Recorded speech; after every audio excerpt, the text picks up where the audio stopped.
Umalis na sila mga par. Si Heaven, nahatid ko na sa school bus. Si Mrs. punta na ng school. So mag-isa na naman tayo. Ayan.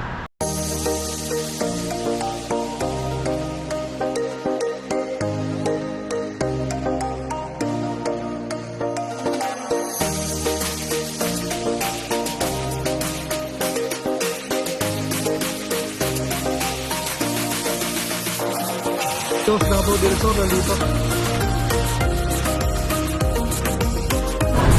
Oh, Canada!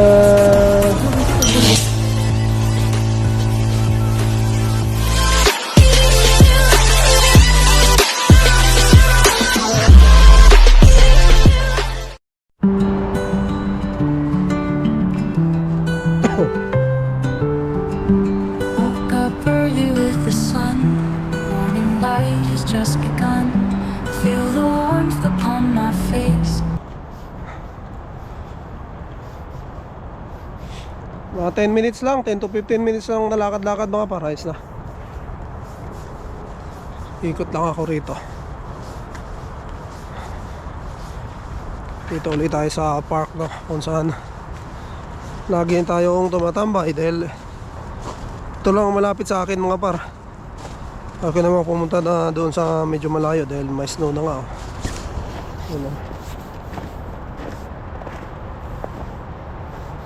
So yun mga par, nakaikot na tayo, nakadalawang ikot ako dito sa park namin. Ano tayo, unat-unat, mamaya iikot ulit ako ng dalawa pa bago umalis. Ano lang, lakad lang mga par, no? Para lang, ano yung katawan natin. And ayun, sa live natin kagabi mga par, shoutout, no, sa mga nakitambay sa atin, no? Mayroon tayong live tuwing minsan 7 na mga par, 7:30. Minsan alas 8 na nga yung live natin. At ayun, salamat sa mga nakitambay, no? And ano lang yun mga par, kwentuhan lang, no? Kung anong may share, kung ano lang topic namin doon.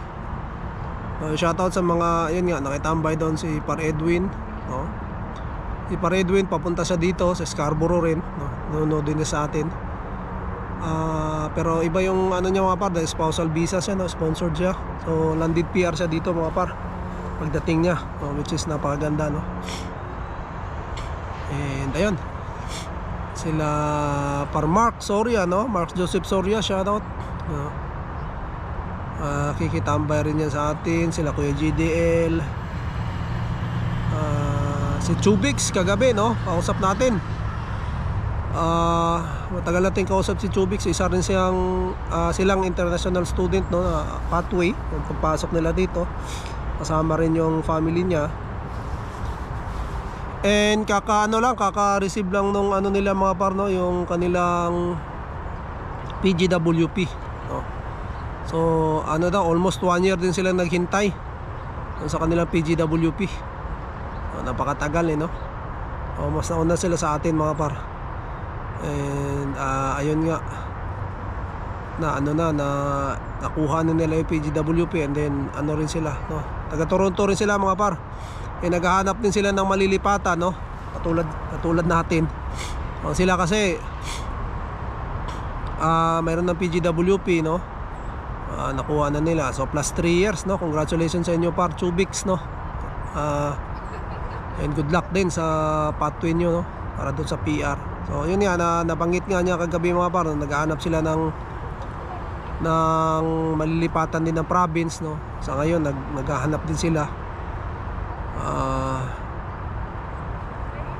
Ayun, yun nga, may mga tips din siyang binigay, no? Sa atin na yun nga, patungkol doon sa lisensya mga par, no? Kailangan kumuha ng lisensya, no? Dahil kailangan talaga pag nasa ibang province ka na, dahil wala kang yung transportation doon hindi parehas dito na marami, no? Maraming bus doon. Medyo talaga kailangan mo ng sasakyan. Hindi na medyo, kailangan talaga ng sasakyan mga par, no? And siyempre kailangan ng lisensya, no? Ayun, good luck sa inyo, sa inyong pamilya. Sabi ko nga, chat lang, message lang, no? Balitaan lang. kung saan din silang province o kung anong province yung napili nila. Dahil tayo nga wala pa rin tayong province na napipili sa ngayon. Kasalukuyan tayo naghahanap mga par, no? So kung may mga idea kayo sa mga nanood dito mga par, no? Kung may idea kayo mga par, no? Ano lang po, no? Paki-comment po sa baba, no? Or pwede nyo ako message dyan sa Facebook, para maaral ko rin par, no? Kung nandyan kayo sa province na sa tingin nyo medyo pwede pa, at may pag-asa pa at may chance kami, no? Program po ng asawa ko ay Office Administration and Health Services, no?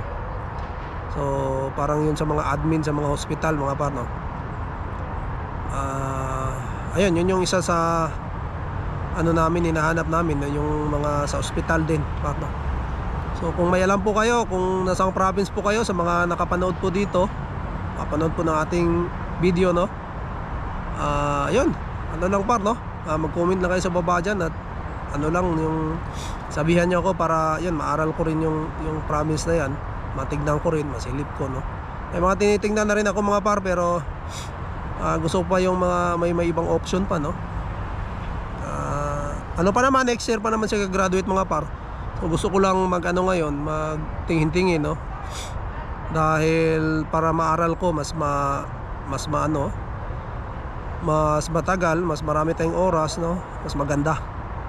Kaya ayun, may mga mini-message din ako, no? Mga nagba-vlog din, no? Wait ko pa yung reply nila, naghihintay pa ako. Gusto ko ring matingnan, no? Magtanong din sa kanila mga par, no? Tatanong-tanong na tayo, hindi na tayo mahihiya, no? Dahil wala naman talaga tayong ibang mga par, no? Kundi sila, dahil nandyan sila sa lugar na yan, no? So mas may idea sila kaysa sa atin, no? So bukod sa nagre-research tayo, magtanong-tanong din tayo sa kanila kung ano talaga yung baga reality, kasi nandoon na sila, ano talaga yung buhay doon, kasi iba naman din sa research, no? So pag tugma-tugmain na natin sa research saka yung mga karanasan nila doon, mas maganda. Ayun lang mga par, no? At sa mga katulad ko rin na kasalukuyan ding struggle pa, no? Sa papel, no? Sa PR natin, laban lang mga par, no? Kailangan talaga natin gawin, no?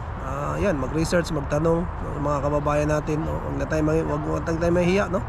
Dahil wala, hindi naman masama itong ginagawa natin, no? Nagawa natin to para sa future din natin, no? At gagawin natin ng lahat mga par, no? Para makuha natin yung ating mga na inaasam na no? PR, no? Yun naman, gagawin natin lahat, no?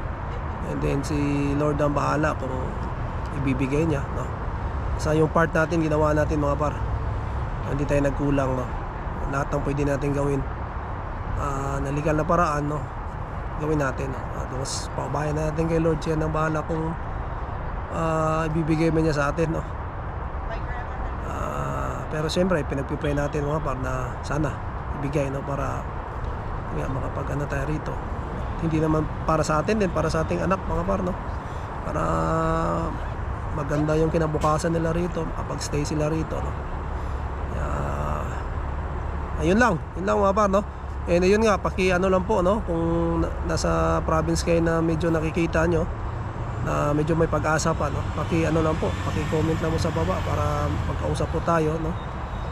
Or pwede nyong i-ano lang mga par, no? I-comment nyo ako na privately, no? At para maaral ko yung province na yun mga par, no? At para magka-contact rin tayo, magtanong-tanong rin ako sa inyo, no? May mga tanong kasi ako mga par, no?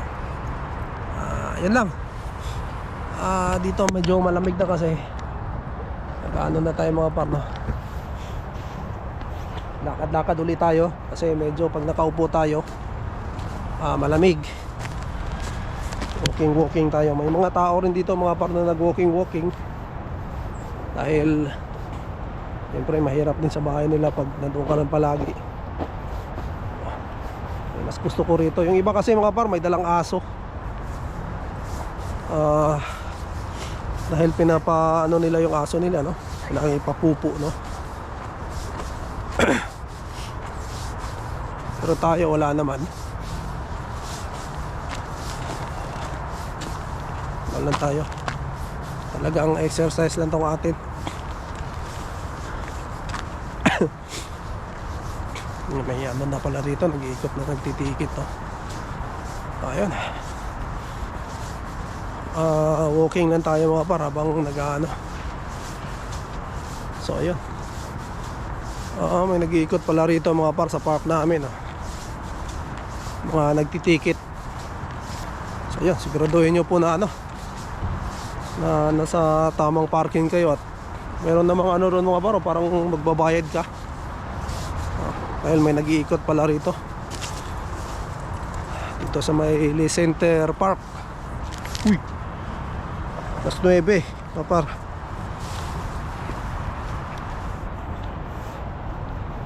Ayun. Woo, lamig. Oh, ayun lang mga par, no? Tulungan lang tayo mga par. At kung may sa mga baguhan rin, no? Kung may tanong kayo patungkol dito kung nasaan ako sa Scarborough, Toronto, no? Pagtalong na din po kayo, mag-comment lang din po kayo dyan sa baba. At ano pa par, no? Kung kaya natin sagutin yan, at kung hindi natin kaya, magtatanong rin tayo sa iba nating mga kasama mas matagal sa atin dito, no? Ayun mga par, ikot na ako dito ng ano, 2 beses, tapos uwi na rin tayo dahil may gagawin pa tayo sa bayan, malamig na rin, no? Gusto lang nating ma-exercise tayo kahit pa paano. So, kaya ayun, maraming salamat mga par sa lahat ng lagi nakasuporta sa atin, sa mga nagla-like, nagko-comment sa ating munting channel, no? Sa ating mga videos. Maraming salamat po sa inyo. And doon sa mga bagong subscriber na din natin, no? Maraming salamat din po sa pag-subscribe, no? And ayun lang, yun lang ang mai-share natin sa ngayon mga par. So siguro dito ko man natatapusin ang aking vlog, no? Maraming salamat. To God be all the glory, and we'll see you on the next one. Bye.